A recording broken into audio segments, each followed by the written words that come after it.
continuando aqui falando sobre Linux, eu vou mostrar para vocês agora a instalação do OpenSUSE. Eu já tinha mostrado para vocês as telas, como é que eram, né, já com ele pronto. Agora eu estou mostrando a instalação do zero. Eu vou fazer uma instalação mais rápida, não é possível, né?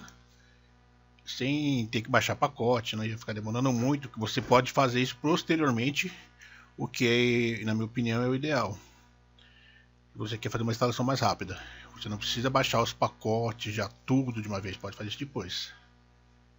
Bom, o começo é bem simples, né? Você viu que foi apenas ir lá em instalar, escolher a linguagem que você quer que seja usual, e como com todo Linux, aguardar carregar a interface.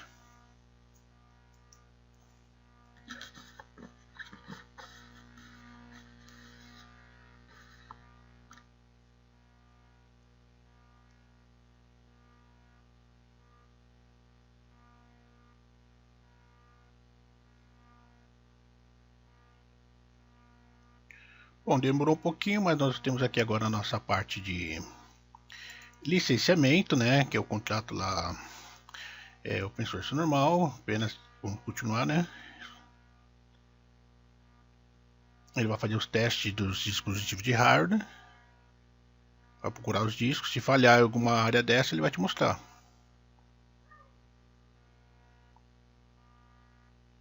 Aqui é a parte que você tem a opção de escolher os repositórios online ou não. Eu optei por não escolher, como eu disse, nós vamos fazer isso depois. E aqui é a parte de volume, né, de partição. Eu escolhi para ele usar o disco inteiro. Se você já for um usuário experiente na parte de particionamento de disco, você pode escolher aqui, ó, e fazer a sua configuração manualmente, né? Se você tiver mais de um disco, você pode criar um RAID. De repente quer fazer um RAID 1 aí, quer fazer um espelhamento. Existem várias maneiras de você estar fazendo. Mas, como eu disse, nós vamos fazer uma instalação rápida. Eu vou deixar ele fazer automaticamente, por conta mesmo. Você vai instalar no notebook. Eu usei no meu notebook, eu fiz esse tipo de instalação. Tá? Eu deixei bastante tempo no meu notebook. Eu só tirei o OpenSUSE do meu notebook porque eu queria experimentar o Windows 10 nele para ver como ficaria. Mas provavelmente eu vou estar formatando e colocando de novo o OpenSUSE, que na minha opinião é mais rápido e que o Windows 10 e tem bem mais opções.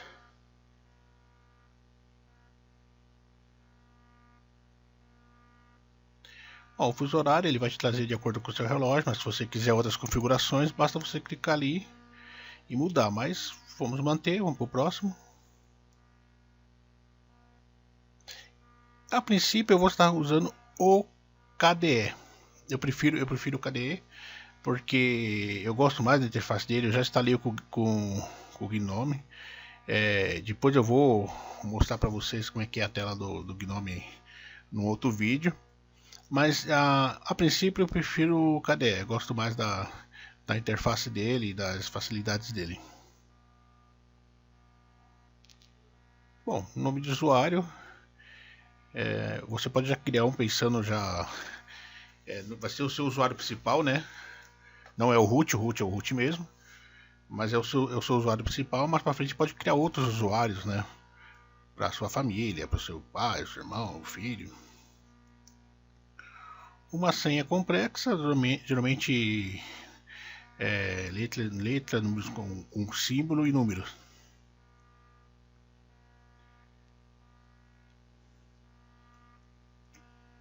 Ainda assim ele fala que é uma palavra portuguesa, não é uma palavra em português essa senha, mas é uma senha complexa.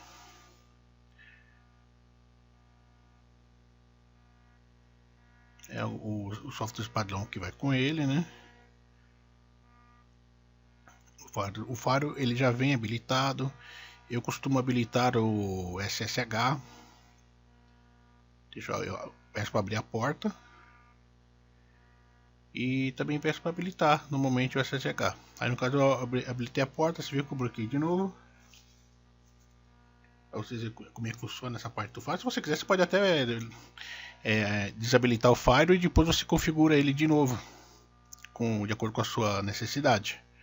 Mas por enquanto só o que me interessa é o SSH, a porta aberta e ele liberado, para de repente a gente usar um put e fazer as configurações via terminal service não, via terminal.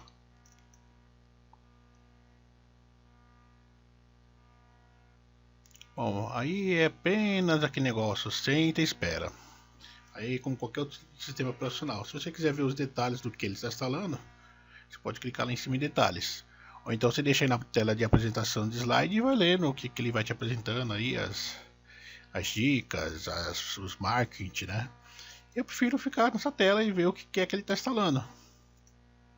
Tá? Eu costumo sofrer um pouquinho e ficar observando os pacotes vindo. É lógico que eu não vou deixar isso vocês nesse tempo inteiro. Eu vou dar umas pausas, porque senão esse vídeo vai levar 2 horas. É lógico que eu tô brincando, o vídeo não demora tanto. A instalação do OpenSUSE não demora tanto. Não é tão rápida quanto instalar um Windows 10, um Windows 8, mas também não é tão demorada.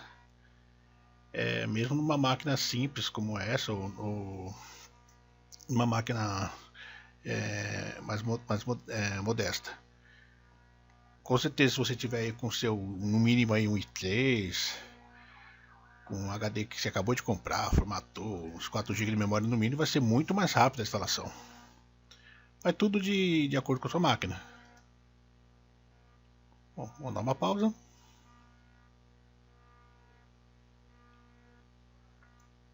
Deixa ele correr mais um pouquinho. Nessa tela ele vai te mostrando quanto falta para ele estar instalando, né? Ele está mandando os pacotes.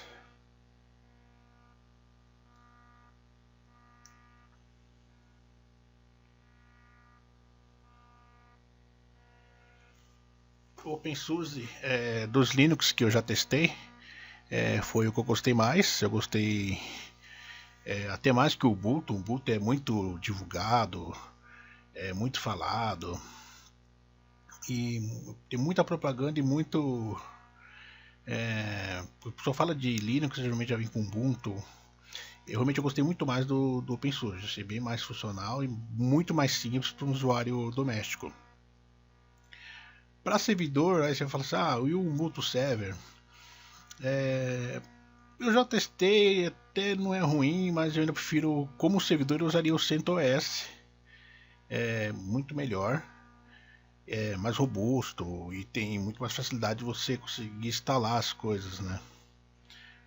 Porque sim, as instalações, como se fala em servidor, instalação de um programa para outro, de um Linux para outro, muda um pouco, assim, os comandos, muda as bibliotecas, os pacotes, uns tem o AMI, que outros tem o... Você tem que ir pelo GET, só pelo RPN. Tem várias maneiras de você fazer a instalação.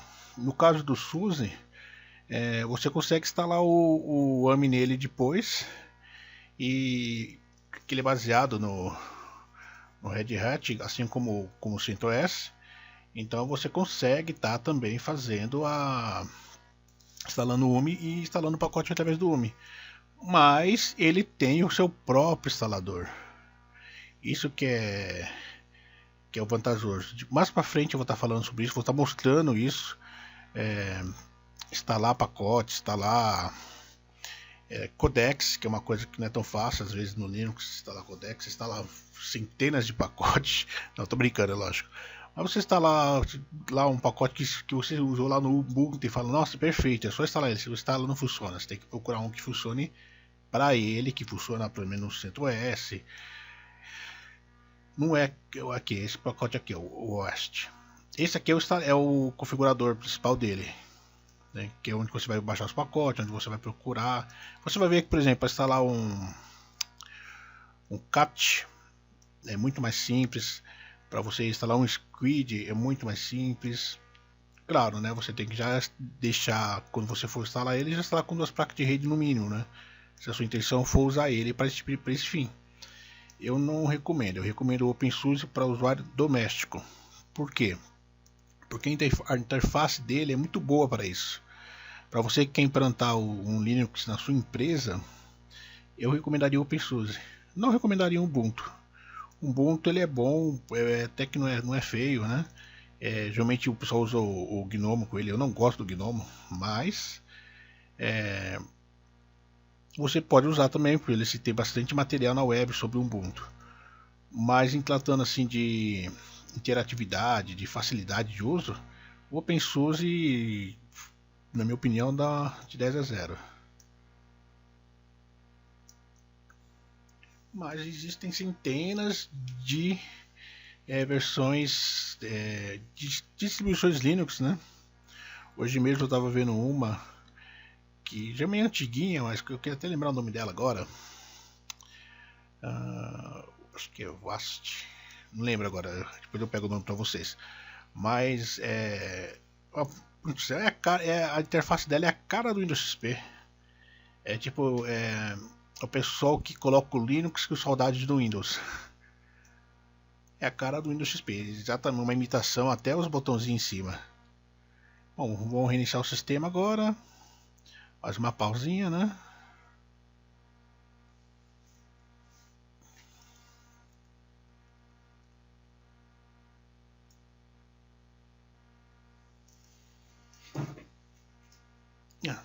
Só para avisar, essa instalação está sendo feita em uma máquina virtual no Hyper-V. Assim como foi aquela que eu fiz a demonstração, também é numa máquina virtual no Hyper-V. Eu já instalei ela no meu desktop como uma segunda partição, instalei ela no meu notebook, que estava como partição principal, né? E agora eu estou instalando aqui na máquina porque fica fácil para poder fazer a gravação e fazer as videoaulas. A instalação em si, na verdade, é bem simples, né? Ainda mais em português.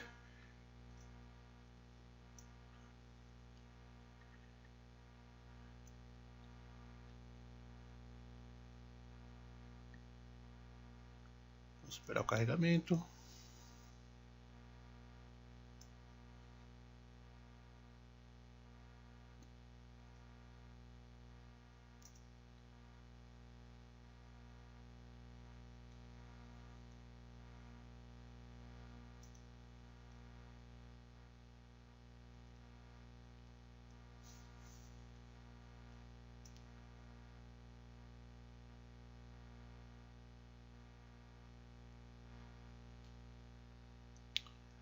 Pronto. Está instalado o nosso OpenSUSE.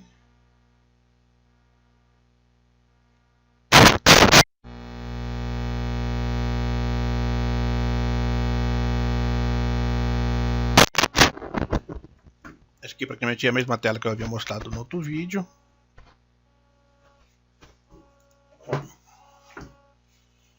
Agora eu vou estar passando uma dicasinha aí para quem está trabalhando com máquina virtual, tanto no Hyper-V quanto no VirtualBox, no VMware. O que acontece? Vamos lá. Qual é a dica? A dica é no caso que nem eu fiz essa máquina virtual, desliguei a máquina, eu vou pegar esse no caso VHM, né? VHD. Eu vou pegar o disco virtual, tá? VHD, no caso aqui VDHX, eu vou pegar esse disco virtual que está num computador e eu vou levar para um outro computador, porque eu instalei aqui, mas eu vou mexer em outra máquina. Essa máquina aqui eu não vou deixar a máquina virtual instalada. E qual que é o problema de fazer isso? O problema é a placa de rede. O Linux, ele em alguns momentos acontece, você instala a sua placa de rede, ele coloca lá o seu MacAdas, e quando você move ele de um servidor para outro,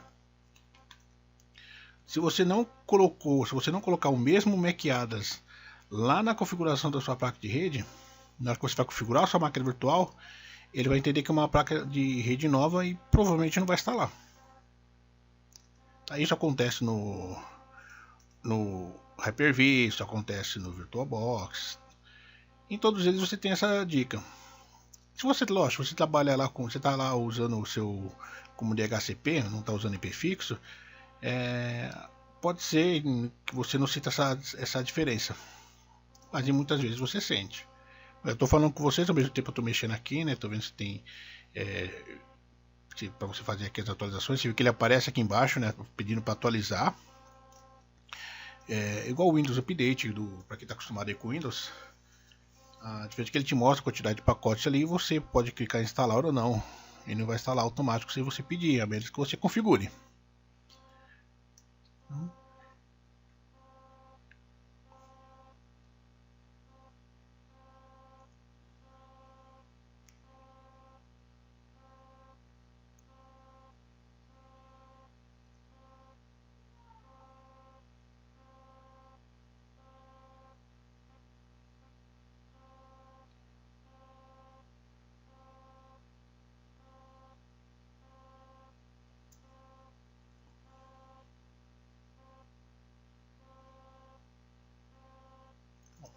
Deixa eu mostrar para vocês o que eu estava falando. Vamos lá na informações de rede, aqui no nosso Canfor Center. Eu tenho aqui minha placa de rede. Eu só coloquei uma placa de rede nesse micro, eu não coloquei duas. Eu tenho ali o meu MAC Atlas. Eu estou anotando IP, mas na verdade eu não preciso dele, porque aqui ele está como DHCP. Eu vou levar ele para outro micro, vou colocar outro IP. Na verdade ele vai pegar um outro IP, mas eu quero que o MAC Atlas seja o mesmo. Porque eu quero que, eu levando para outro micro, ele entenda que eu estou com a mesma placa de rede, não que eu peguei outra placa de rede. No CentOS, Ubuntu é outro caminho para você fazer isso, mas o princípio é o mesmo.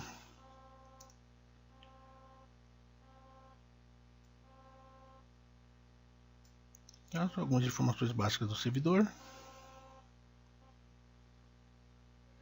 que vocês podem estar fuçando depois. O que eu vou fazer agora? Eu vou lá na minha configuração do Hyper-V, só para mostrar para vocês. Porque a outra placa de rede ele não reconheceu. Ela está ali como... Eu vou mudar, eu mudei meu computador, mas de qualquer jeito ele não vai reconhecer agora. Por quê? Porque essa segunda placa de rede eu instalei depois que ele já estava pronto. Aí tem todo um trabalho para você fazer ela funcionar, que eu não estou a fim de fazer agora. Eu vou fazer isso depois, de uma maneira que a gente fale só sobre placas de rede no OpenSUSE. Só ele terminar de botar. Por quê? Porque agora eu vou vir aqui na configuração da minha máquina virtual. E para isso a máquina tem que estar desligada.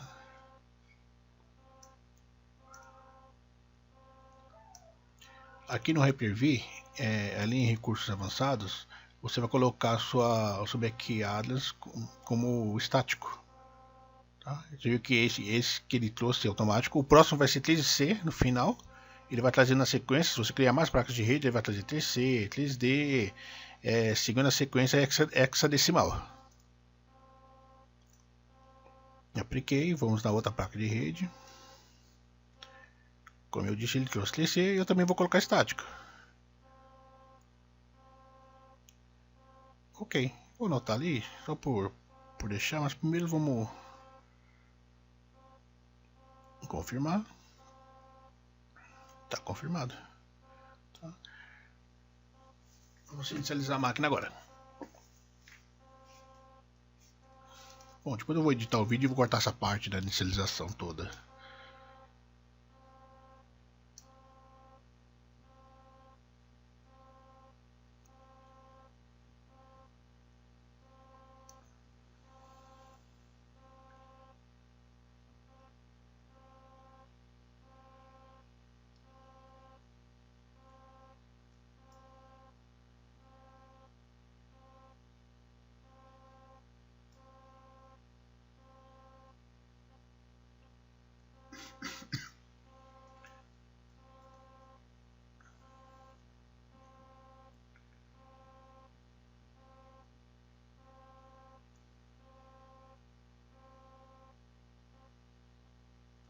Bom, pelo menos nesse sentido de reinicialização, o Windows ganha, porque ele é bem mais rápido para inicializar.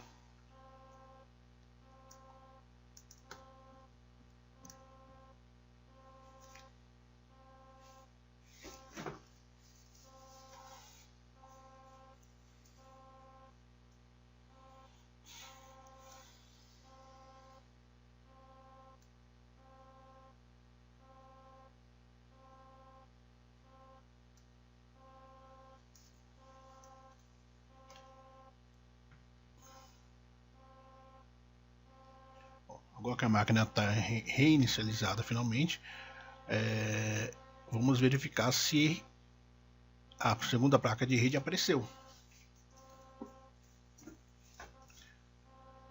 Ela não vai aparecer e depois eu vou explicar por quê. Mas, digamos que você não saiba disso, você vai lá, Cainfo, na maior esperança de que você tem 2 placas de rede lá. Não tem, só tem uma. Mas é outra placa, o que aconteceu? Sumiu? O OpenSUSE comeu? Não, ela tá aí, você só não tá vendo ela, por quê? Você já vai entender.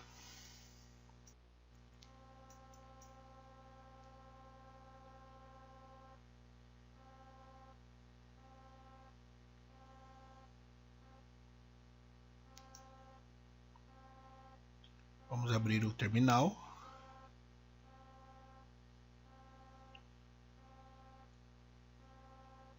Mais um pouquinho. ifconfig eth1. Eu não consegui, por quê? ifconfig eth0 também não. Pô, mas o comando tá errado. De novo. Não, vamos fazer o correto, gente. O seu usuário não é root. Você tem que dar o sudo -a, sudo -s. E aí se você vai entrar como root, coloca a sua senha de root, que é aquela senha complexa que você criou lá atrás. E agora você está com a sua permissão de administrador. O ifconfig, apareceu só ETH0. Cadê ETH1? ETH1 está aqui. Olha lá, está lá com o nosso MacAdams criado. Só que ela ainda não entrou, por quê? Como você instalou ela depois, você vai ter que inicializar ela, dar um app nela.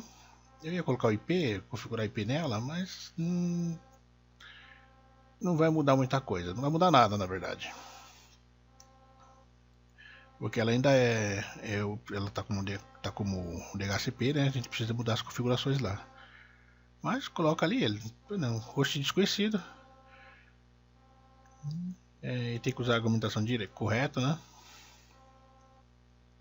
Então o que nós faríamos agora?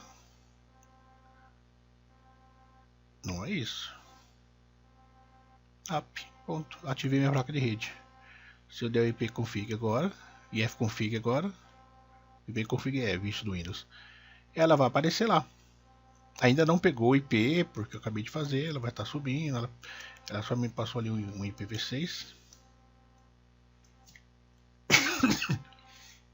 Mas basicamente é isso, você tem que dar um app na placa de vídeo e depois você vai ter que colocar ela para inicializar sempre quando o micro ligar. A outra, como você instalou, o Linux com a outra placa de rede, isso já foi feito automático. Bom, sobre isso, bom, seria isso. Eu espero que tenham gostado. Mais informações eu vou estar passando posteriormente. Se gostou, dá joinha, se inscreva no canal. E se tiver alguma pergunta eu puder responder, deixe nos comentários. Tenha uma boa noite e até mais.